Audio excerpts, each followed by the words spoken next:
Hello students, welcome to chemical science. हमने last lecture में vector के बारे में थोड़ा बहुत डिस्कस किया था।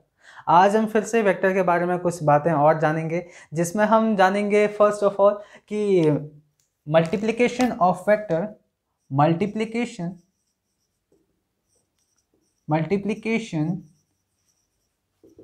Of a vector by scalar. ठीक है, यानी आज हम बात करेंगे, हम एक वेक्टर को किसी स्केलर से मल्टीप्लाई करेंगे। तो सपोज हम यहाँ पर कंसिडर करते हैं, suppose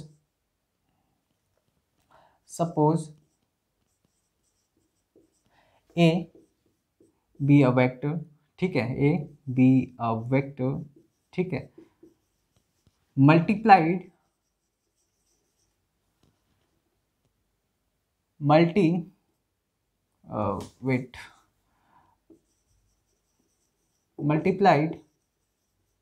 by a scalar, and then we get a vector b। हमें तब वेक्टर b मिलता है। तो इसका रिप्रेजेंटेशन समझिए कि हमारे पास एक कोई वेक्टर a है और उसको हमने किसी स्केलर से मल्टीप्लाई किया, then we get a vector b।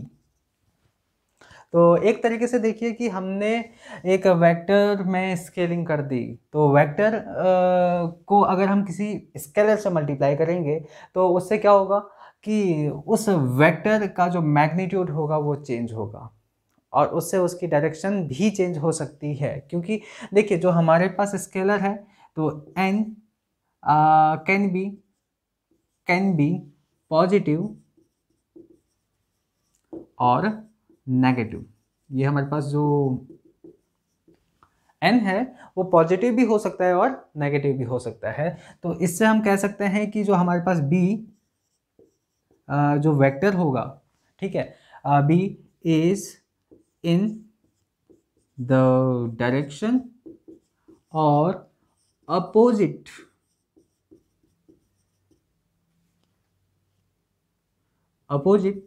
To the direction of A.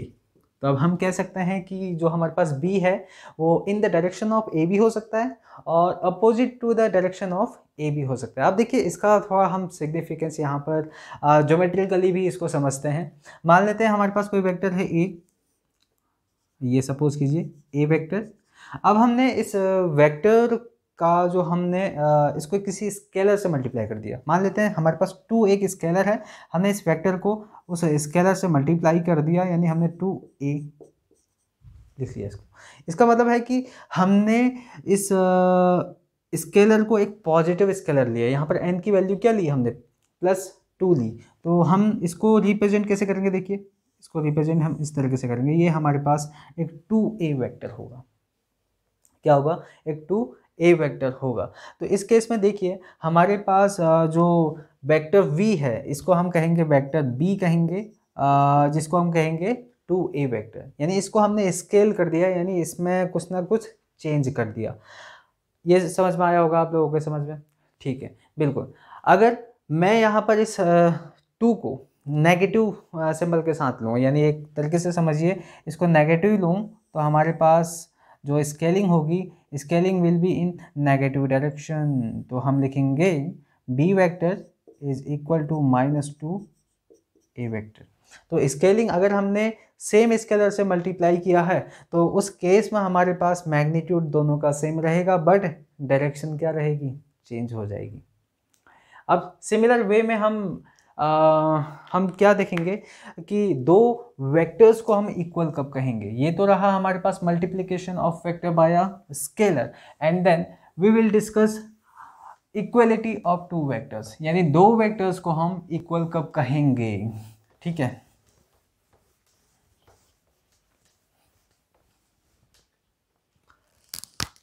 Now the topic is equality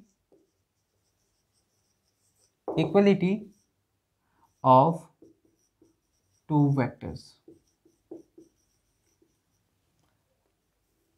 2 vectors, let A vector and B vector are two vectors. देखिए हमारे पास दो vectors A and B given है और हमें इन दोनों vectors को equal कहना है, यानी इक्वल प्रूफ करना है। तो इक्वल प्रूफ करने के लिए हमें पहली कंडीशन है they have same magnitude, they have same magnitude, same magnitude. ठीक है, इनके पास क्या होना चाहिए, मैग्नीट्यूड सेम होना चाहिए एंड सेम डायरेक्शन, क्या होना चाहिए, सेम डायरेक्शन होनी चाहिए। यानी अगर हम इसको ज्योमेट्रिकली समझें तो किस तरीके से समझ सकते हैं, देखिए मान लेते हैं हमारे पास दो वेक्टर्स हैं, ए वेक्टर है एंड बी वेक्टर। हम इन दो वेक्टर्स को इक्वल कहेंगे कब, जब वेक्टर ए का magnitude of vector A is equal to magnitude of vector B होगा। ठीक है, और दूसरा केस है कि ये हमारे पास सेम डायरेक्शन की ओर डायरेक्टेड होने चाहिए। अगर मैं बात करूँ this is a horizontal line, अगर मैं बात करूँ ये हॉरिजेंटल लाइन से 30 डिग्री का एंगल बनाता है तो ये भी हमारे पास 30 डिग्री का एंगल बनाएगा। तो हम कहेंगे कि both vectors A and B are directed in same direction, ये सेम डायरेक्शन में डायरेक्टेड है। ये तभी कह सकते हैं कि जब ये सेम एंगल बनाएंगे विद हॉरिजेंटल लाइन। ये हमारे पास हॉरिजेंटल लाइन है। ओके, इतना समझ में आया जी? बिल्कुल। अब इसके बाद देखिए, अगर मैं आपसे कहूँ कि दो वेक्टर्स का मैग्नीट्यूड तो सेम है बट उनकी डायरेक्शन अपोजिट है, तो क्या हम उनको सेम मतलब इक्वल वेक्टर कहेंगे? जी नहीं, उनको हम इक्वल वेक्टर नहीं कहेंगे। ठीक है, अब उनको क्या कहते हैं उसका रीज़न हम नेक्स्ट टाइप ऑफ वेक्टर्स में या प्रॉपर्टीज ऑफ वेक्टर्स में देखते हैं। तो next thing is parallel vectors. अब हम देखने वाले हैं पैरेलल वेक्टर्स। पैरेलल वेक्टर और collinear vectors.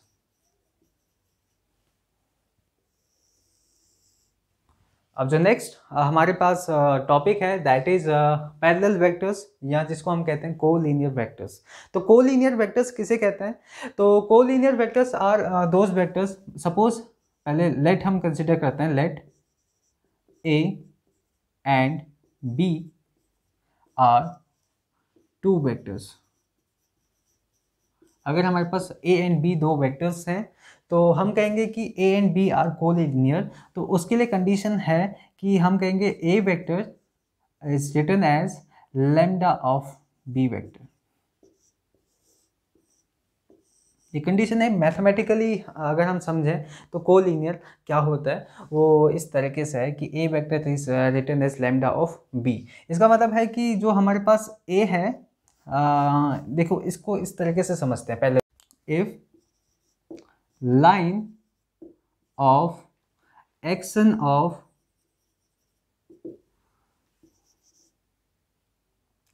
two vector are in the same direction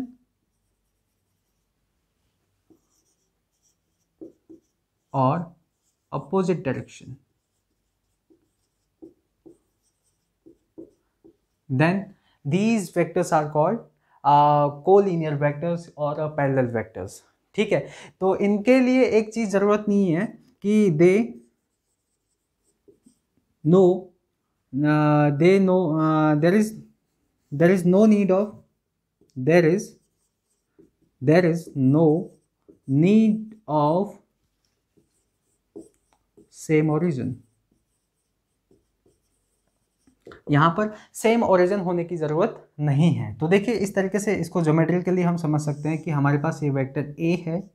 ठीक है, तो इस वेक्टर ए को इस बी वेक्टर के पैरेलल कह सकते हैं। किस तरीके से कह सकते हैं? देखिए ये बी वेक्टर है तो इसके लिए कंडीशन ये है कि ये या तो इन एक दूसरे के पैरेलल होने चाहिए, यानी एक इनका जो लाइन ऑफ एक्शन है वो एक सेम डायरेक्शन में होना चाहिए। ठीक है, सेम डायरेक्शन में भी हो सकता है और अपोजिट डायरेक्शन में भी हो सकता है। अगर मैं कहूँ हमारे पास सी वेक्टर है जिसकी डायरेक्शन है अपोजिट टू द बी और अपोजिट टू द ए, तो हम कहेंगे कि ये हमारे पास तीनों जो वेक्टर्स हैं वो कोलीनियर हैं या पैरेलल वेक्टर्स हैं। तो इनके लिए नेसेसरी कंडीशन ये है कि ये इनका जो लाइन ऑफ एक्शन है वो सेम होना चाहिए।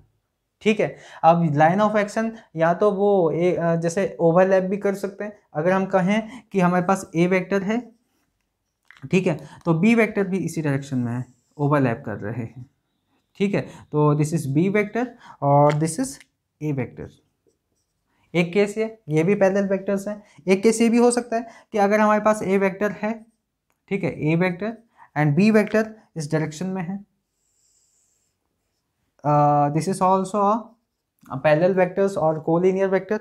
ऐसा भी हो सकता है कि अगर हमारे पास एक वेक्टर ए है और जो सेकंड वेक्टर है बी उससे कुछ डिस्टेंस पर है, ठीक है, लेकिन डायरेक्टेड मतलब एक ही डायरेक्शन की ओर लोकेटेड है, मतलब डायरेक्टेड है, तो हम इसको बी वेक्टर कहेंगे। दीज आर पैरेलल वेक्टर्स, यानी इन वेक्टर्स के बीच में जो डिस्टेंस है परपेंडिकुलर डिस्टेंस वो रिमेन्स कांस्टेंट, और वो क्या रहेगी, कांस्टेंट रहेगी, फिक्स रहेगी। ऐसा नहीं है कि यहाँ पर परपेंडिकुलर डिस्टेंस ज़्यादा है और यहाँ कम होते जा रही है तो उनको हम पैरेलल लाइंस नहीं कहते हैं। वैसे भी नॉर्मल जैसे आप लोगों को पता है ना पैरेलल लाइंस होती हैं, सेम सिमिलर वे में हमारे पास पैरेलल वेक्टर्स को भी हम समझ सकते हैं। तो एक और कंडीशन हो सकता है कि अगर हमारे पास बी वेक्टर इस डायरेक्शन में है, बी वेक्टर है इस डायरेक्शन में और ए वेक्टर है हमारे पास इस डायरेक्शन में, these are the parallel vectors. ठीक है, तो इनके लिए जो मैथमेटिकल कंडीशन है वो है हमारे पास A vector is written as lambda और बी वेक्टर। अब देखिए जो हमारे पास लैम्डा है ना कांस्टेंट स्केलर है, तो ये स्केलर हमारे पास पॉजिटिव भी हो सकता है और नेगेटिव भी हो सकता है। अगर हमारे पास लैम्डा अगर हमारे पास पॉजिटिव है तो हम कहेंगे कि जो ए की डायरेक्शन होगी is in the direction of B, यानी बी के डायरेक्शन में ही होगी। अगर हम कहेंगे लैम्डा इज नेगेटिव तो हम कहेंगे कि जो बी ए का डायरेक्शन होगा is opposite to the direction of B. तो हम कहेंगे, चलो हम इसको लिख भी लेते हैं, तो हम कहेंगे कि जो ए है, A is in the direction of B, और इसको क्या कहेंगे, देखो A is opposite to the direction of B. यहां से आप समझ सकते हैं। ओके, तो इसके बाद हम वेक्टर एडिशन को समझेंगे। क्या होता है वेक्टर एडिशन? तो वेक्टर एडिशन में हम बेसिकली इसका थोड़ा बहुत आपको इंट्रोडक्शन बताएंगे, then we will continue it in next lecture. ठीक है, तो देखिए vector addition, vector addition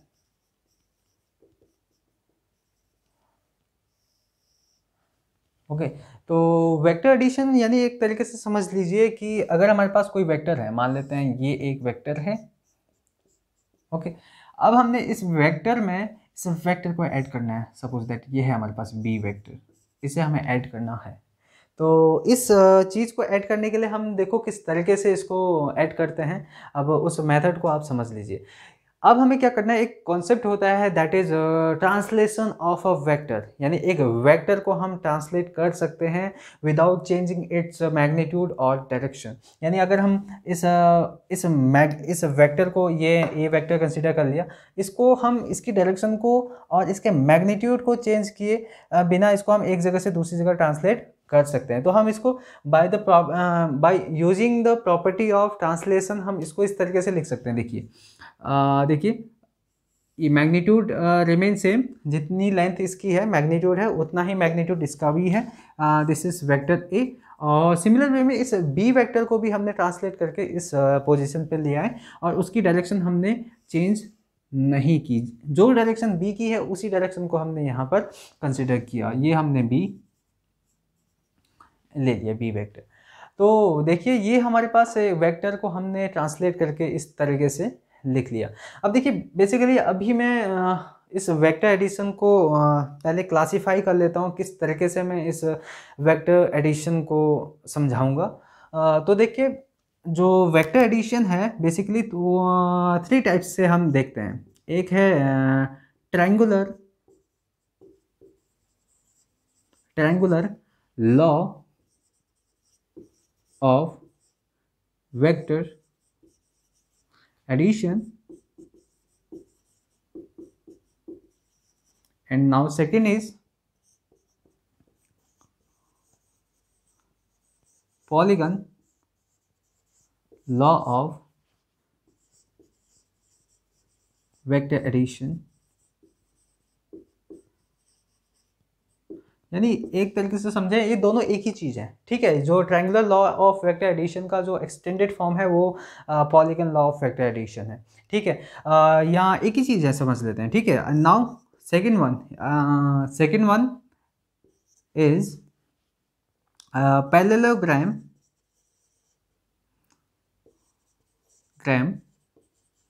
law of vector addition.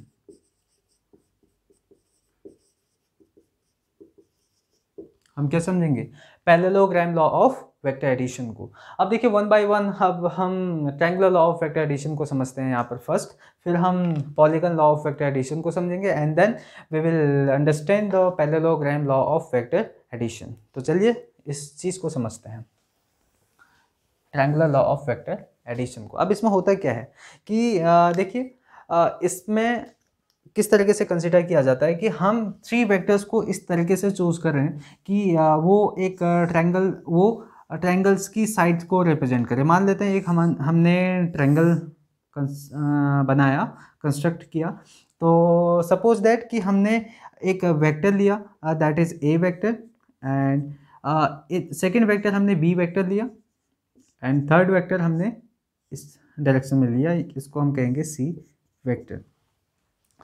तो अकॉर्डिंग टू ट्रायंगुलर लॉ क्या कहता है कि अगर हमारे पास कोई एक वेक्टर है, ठीक है, उसको हम ट्रायंगल्स की साइड से रिप्रेजेंट करें, मतलब हमने 3 वेक्टर्स लिए और उनको हमने एक ट्रायंगल की साइड से रिप्रेजेंट किया, तो हम कहेंगे कि उस ट्रायंगल की जो साइड में जो वेक्टर हैं, जो सेम ऑर्डर में जो वेक्टर्स हैं यानी ए वेक्टर और बी वेक्टर हमारे पास सेम ऑर्डर में। अब सेम ऑर्डर में कैसे हैं वो चीज़ समझिए। देखिए इस वेक्टर ए का जो हेड है इस बी वेक्टर के टेल से कोइंसाइड हो रहा, इस बी वेक्टर का जो हेड है वो सी वेक्टर के हेड से कोइंसाइड हो रहा। यानी सेम ऑर्डर का मतलब है कि अगर हमारे पास एक वेक्टर का हेड दूसरे वेक्टर के टेल से कोइंसाइड हो तो हम कहेंगे कि these vectors are same order में है, ठीक है। तो हम कहेंगे कि हम सेम ऑर्डर के जो वेक्टर्स हैं उनको ऐड करेंगे और वो जो ऐड होगा वो थर्ड वेक्टर जो कि अपोजिट ऑर्डर में है उसके इक्वल होगा। तो हम कहेंगे जो हमारे पास ए वेक्टर है plus B vector is equal to the C vector. यानी देखो A and B vector are in same order, यानी एक ए वेक्टर का जो हेड है वो बी वेक्टर की टेल से कोइंसाइड हो रहा, और लेकिन यहाँ पर देखिए यहाँ पर बी वेक्टर का जो हेड है वो सी वेक्टर के हेड से कोइंसाइड हो रहा, यानी हेड में हम इसको अपोजिट ऑर्डर में लेंगे, ठीक है। ये अपोजिट ऑर्डर में अगर हम देखें तो ए और बी हमारे पास सेम ऑर्डर में है, तो हमने सेम ऑर्डर के वेक्टर्स को ऐड कर लिया और उसको हमने जो अपोजिट ऑर्डर में हमारे पास वेक्टर है उसके इक्वल कंसिडर कर लिया, यानी सी वेक्टर। यही हमारे पास triangular law of vector addition है, यही हमारे पास क्या है, triangular law of vector addition है। अब देखिए इसके अलावा भी कुछ एग्जांपल्स और ले सकते हैं हम। देखिए एक ट्रायंगल ले लिया, ठीक है। अब इसकी साइड्स हमने इस तरीके से ले ली, ये हमारे पास A vector and this is B vector and this is C vector. अब देखिए किस तरीके से हम देखेंगे, यहाँ पर जो हमारे पास सेम ऑर्डर में जो वेक्टर्स होंगे उनको हम ऐड करेंगे और जो अपोजिट ऑर्डर में जो वेक्टर होगा उसको हम उन सम ऑफ दीज टू वेक्टर्स को उसके इक्वल कहेंगे। यानी समझ लीजिए कि हमारे पास एक ए वेक्टर है, उसका जो हेड है वो बी वेक्टर के टेल से कोइंसाइड हो रहा है, तो हम कहेंगे ये these two vectors are same order. तो इस तरीके से लिखेंगे A vector plus B vector is equal to C vector. ये triangular law of vector addition rule है। अब देखिए अगर हमारे पास एक वेक्टर इस तरीके से है, एक ट्रायंगल हम इस तरीके से लेंगे, मान लो ये हमारे पास ये साइड ए को रिप्रेजेंट कर रहा है और ये बी वेक्टर को रिप्रेजेंट कर रहा और ये सी वेक्टर को रिप्रेजेंट करेगा। तो ये हमारे पास आप लोगों को दिख रहा होगा कि इस वेक्टर का जो हेड है वो दूसरे वेक्टर के हेड टेल से कोइंसाइड हो रहा, इस बी वेक्टर का जो हेड है वो सी वेक्टर के टेल से कोइंसाइड हो रहा है। तो यहाँ पर एक लूप लाइक स्ट्रक्चर बन रहा है। तो दोबारा हमारा जो वेक्टर है वो दोबारा इनिशियल पॉइंट पर ही आ जा रहा है। तो हम यहाँ पर कहेंगे कि जो हमारे पास A vector plus B vector plus C vector का जो सम होगा this is equal to the zero vector, यानी इसको हम कहेंगे नल वेक्टर कहते हैं। जीरो वेक्टर यानी नल वेक्टर, एक ऐसा वेक्टर जिसका मैग्नीट्यूड क्या होता है, जीरो होता है, नोन एज नल वेक्टर। तो इस चीज़ को आप ध्यान रखना। तो बाकी जो हमारे पास एडिशन यानी polygon law of vector addition है और parallelogram law of vector addition है, उसको हम अगले सेशन में देखेंगे। ठीक है, तो आज के लिए बस इतना ही हमारे पास था और हम मिलते हैं आपसे अगले लेक्चर में। Okay, bye bye.